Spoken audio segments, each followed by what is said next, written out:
Welcome to Sairam Online Learning Center. In this lecture, we are going to discuss about security issues in MANET. So this lecture is exclusively prepared as per the 2017 regulations of Anna University for Information Technology branch under the course name Mobile Communication. So before seeing on to the security issues in MANET, we want to know certain keywords and their definitions, which will be very suitable to understand this concept clearly and easily. Now let's see on to that. So the first one, you can have a secure sender, you can have a secure receiver, and you'll have the intruder in between this. So secure sender as well as secure receiver will send the data through this particular channel. So here intruder is one who controls the entire channel by using control messages as well as the data messages. Hence, the objective of the intruder is to make the data transmission to be unsuccessful between the secure sender as well as the secure receiver. Next, we'll discuss about man in the middle attack. So here, usually you'll have a connection between the sender as well as the receiver. So in this victim A, victim B, and this green color line indicates the original connection, and this red color is the man in the middle connection. So this attacker will stand in the middle and will tend to get all the informations which is transmitted from one sender to the other receiver. So usually this both the sender as well as the receiver not even get a single doubt about whether this data is listened by someone or whether the data is monitored by someone. It will be a perfect Pakka mechanism in the middle by the attacker to get over the entire communication channel and to grab all the data, so monitor or listen to the information. Next, we want to see what is the difference between denial of service and distributed denial of service. As the name indicates, denial of service is that we are preventing the service. For whom we are going to prevent the service is that an authorized user or the legitimate user who has to be given the resources, who have full rights to take over the channel to send the data from one end to the other. Those authenticated persons will be denied to use the resources. That is called as the denial of service. Next, coming on to the other one, distributed denial of service attack. Here, the attacker will use our computer to attack the other computer, which means that our resources will be utilized by the attacker in order to make the data transmission unsuccessful.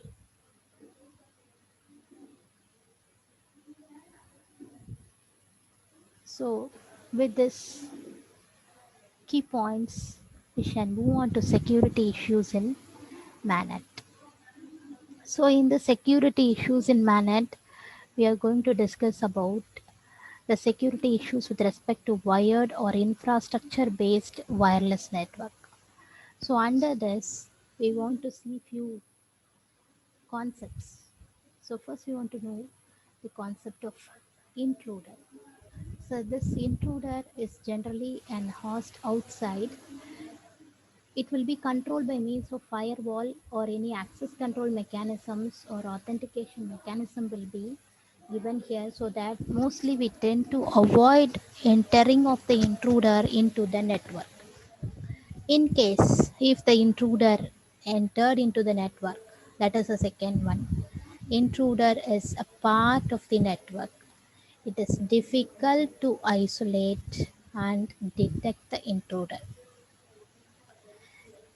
Here we are discussing about the MANET, mobile ad hoc network. Hence, as a case of mobility, there will be a dynamic changes in the topology. Hence, it is vulnerable to attack. Because since the topology changes dynamically, it is very difficult for us to find who is entering the network and who is leaving the network, at what time they enter, at what time they leave. So since it is changing periodically, it is very useful for the intruder to enter into the network or to leave the network whenever possible,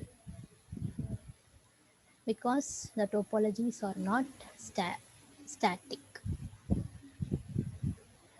Then discussing about the physical layer, what are the measures that can be taken by the intruder? So first one is called as a jamming or overload of the available network resources and paralyzing it, which means that unnecessarily, intentionally, you add a bulk of data or you use the available network resources to make the network overloaded. Hence, the intended recipients, the legitimate users, will not find an opportunity to transmit their data. Next, wireless links will be jammed and batteries will be depleted and breakdown of the network. Yes, we are discussing about mobile ad hoc network, sheer battery based system. So when you deplete the entire battery, automatically the breakdown of the entire network will occur. Hence, the intruder will successfully complete the job. Next, we want to know the definition of attacker. So, attacker is the one who modifies the packet headers and disturb the normal operation. So, normally the packet headers will include the data like sender address, destination address, how many data bytes you're going to send, all those. So, it tries to modify that packet header itself. For example, when you want to change the packet header in the part of the destination, the whole system will collapse. So it is a function of the intruder. So the function of intruder is to insert spurious symbols into the system and causes misrouting. So unnecessary data will be sent into the information, original information. At the same time, it will cause the misroutings also. So for example, when A want to send the data to B, you can have two cases. The data will be misrouted and it will be sent to some other source. So A's data will be receiving X. It is of no use because A want to send the data only to B. Second case, A want to send the data to B as it is. So the data will be changed or data will be altered by inserting some spurious information along with the original data, and you will send from exactly from A to B. So it is also no use. So all these will be done in the case of wired or infrastructure based wireless network. Next, discussing about the important characteristics of ad hoc network. First one is lack of physical boundary. As the same point what we discussed in dynamic topology changes. Boundaries are blurred, and here internal and external network become meaningless. Anyone can enter, anyone can leave. Next is low power RF transmission, which means denial of service attack, which means that legitimate user will not be given the chance, and at the other end, the unauthorized user, for example, a malicious node, will have the high power RF transmission and try to monopolize the entire medium, try to get control over the entire medium and make the authorized persons to wait until the last. Okay. So limited computational capability. So inability to encrypt. So since you have limited computational capability, it is always difficult to encrypt the entire data.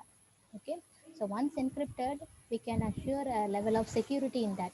But because of the limited computational capability, it is very difficult to encrypt the entire data. So next is spoofing the messages. So spoofing, it is the act of distinguishing a communication from an unknown source as being from a known as well as the trusted sources. So, this attack of spoofing can be applied to email, websites, phone calls, and in some cases, it is applied to computer spoofing and IP address. Limited power supply, yes, exhaust the battery, and by making unnecessary transmissions you can collapse the entire system. So these are few issues with respect to the MANET. So next is characteristics of secure ad hoc networks. So defining all this, we have 5 different characteristics with respect to the MANET. First one is the availability. So able to survive the denial of service. I am a legitimate user. I should be given the authority to use the resources and transfer my data into the network. Next one is confidentiality, preventing from an unauthorized access. Yes, my data should be confidential. If I want to send my data to X, my data should be sent as it is only to X, not to anybody else. Next one is integrity. So guarantee that no transferred messages are tampered with. So whatever the data which I have sent, for example, I have sent 500 bits of information, your receiver should receive the information exactly the 500 bits. There should not be any deletion of data as 490 bits, and there should not be any inclusion of data like 510 bits. That is called integrity. Authentication. Guarantee the true identity of the peer node. Yes, I should be authenticated and my receiver is also to be authenticated and it should be checked again. Non-repudiation. Ensure that node having sent a message cannot deny. Non-repudiation in the sense receiver exactly receives the message but says that even after receiving the message it says that it does not receive the message. So that is called as the act of non-repudiation. It should not happen. So these are the characteristics of the secure ad hoc network. So discussing about the attacks on the ad hoc, we can have the broad classification of attack as passive attack as well as the active attack.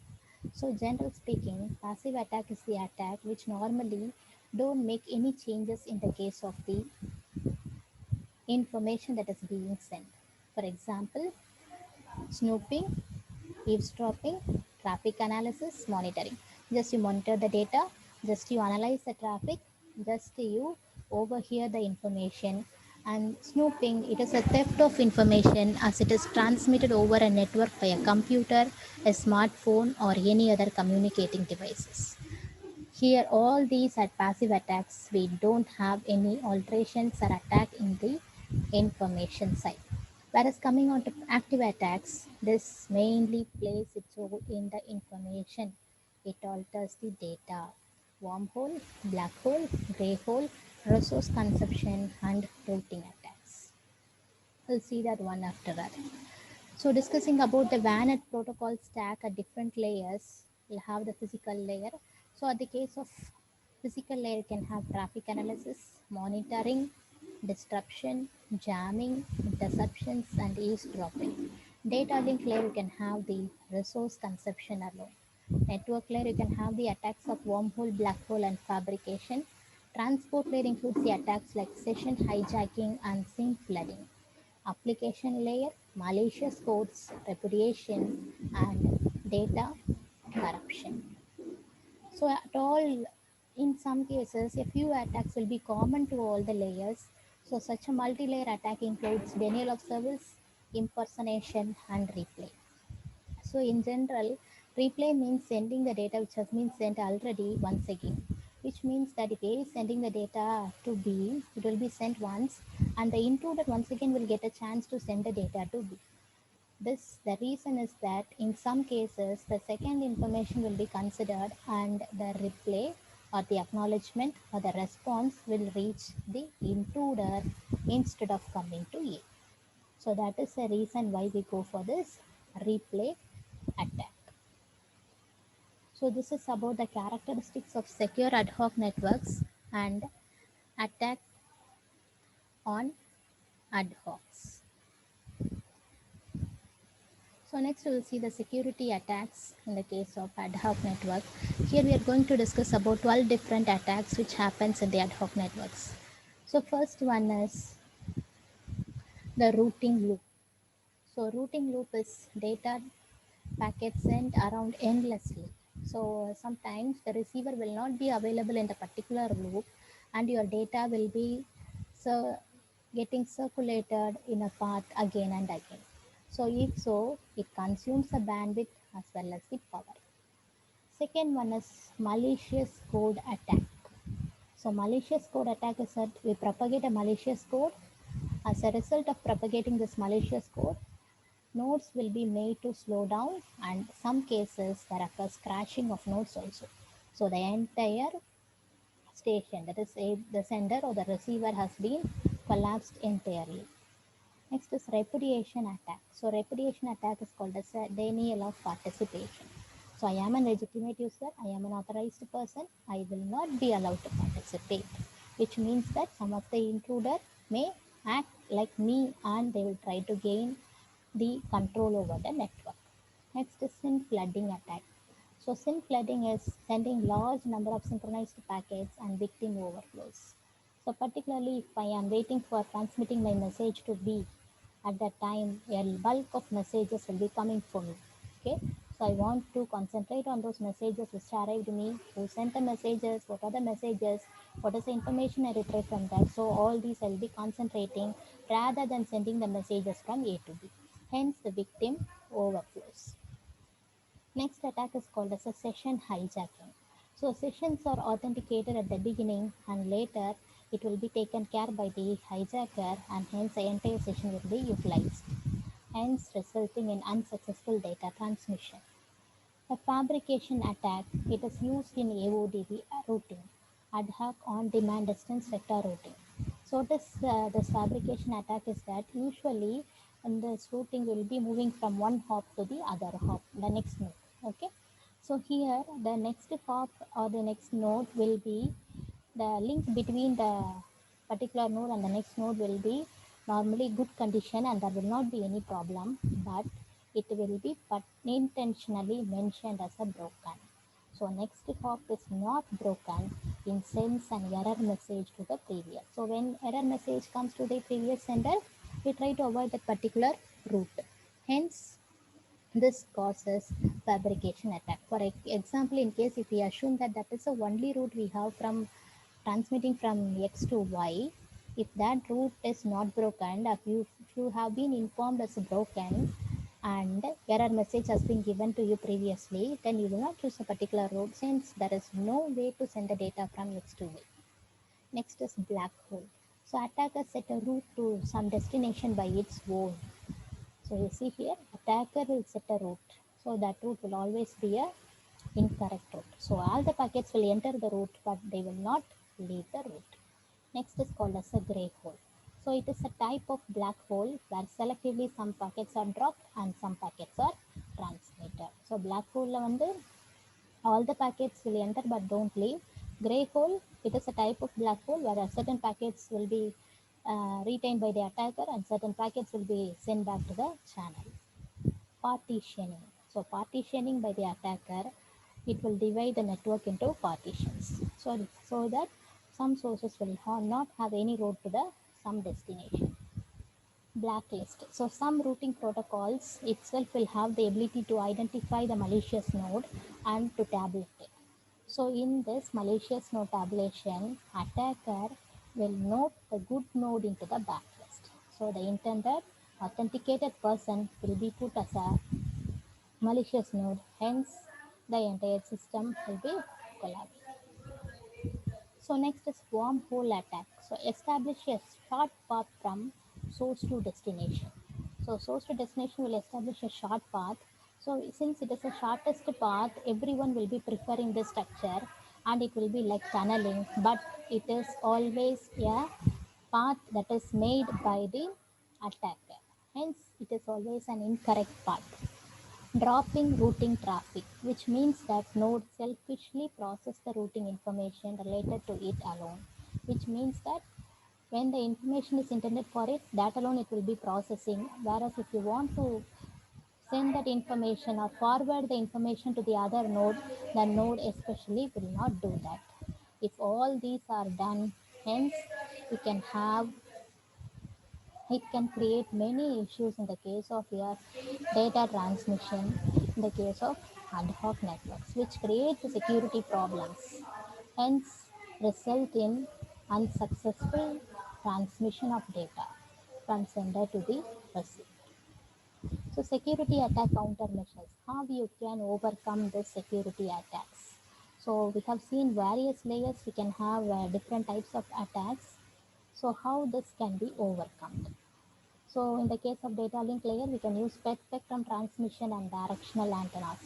So when you have data to be transmitted, you just spread the data over a wider bandwidth. Hence, even if the intruder or attacker captures the data, he will not be able to get the original information. At the network layer, what you can do, we can have authentication measures. We can have the tracking of trusted nodes. You can have create login passwords, and you can identify the correct IP address, and you can check it off, then you can go for transmission. So coming on to transport layer, securing and authenticating end-to-end communication through data encryption standard. So transport layer, you can have session hijacking issues and all. If so, you can go for data encryption standard by encrypting the entire information that is transmitted. Next is application layer, this detection and prevention of viruses, worms, malicious code through code analysis. So here you want to detect and prevent virus, worms, and malicious code. So regarding that, we want to know what is the difference between, or what is the definition of virus, worms, and malicious code. So computer virus is a type of malware that propagates. Computer virus is a type of malware that propagates by inserting a copy of itself into and becoming a part of another program. Okay, so it cannot be a standalone one. It spreads from one computer to another, leaving infections wherever it travels. Yes, this usually happens, and we know this. So, some of the examples of computer viruses: Nimda, Diskilla, Cascade, Foam, Copa, Slammer, Melissa, etc. The examples of computer virus. So computer worms are similar to that of the viruses in that they replicate functional copies of themselves and cause same type of damage. Okay, so they will be able to replicate and cause damage. Then we want to know what is the difference between this virus and worms. So virus in general require the spreading of an infected host file, whereas worms can be always a standalone software and do not require a host program or human to help to propagate. So coming on to malicious code, it is an unwanted file or program that can cause harm to the computer or compromise the data stored on the computer. So all these will happen in the case of your application layer. So virus, worms, as well as the malicious code. So at each of the layers, we want to take the necessary step in order to detect this and in order to prevent our information from all these attacks. So with this, we wind up the security issues in the case of Manet. So thanks for watching this video. If you have any doubts or clarifications, can please post it in this. Thank you.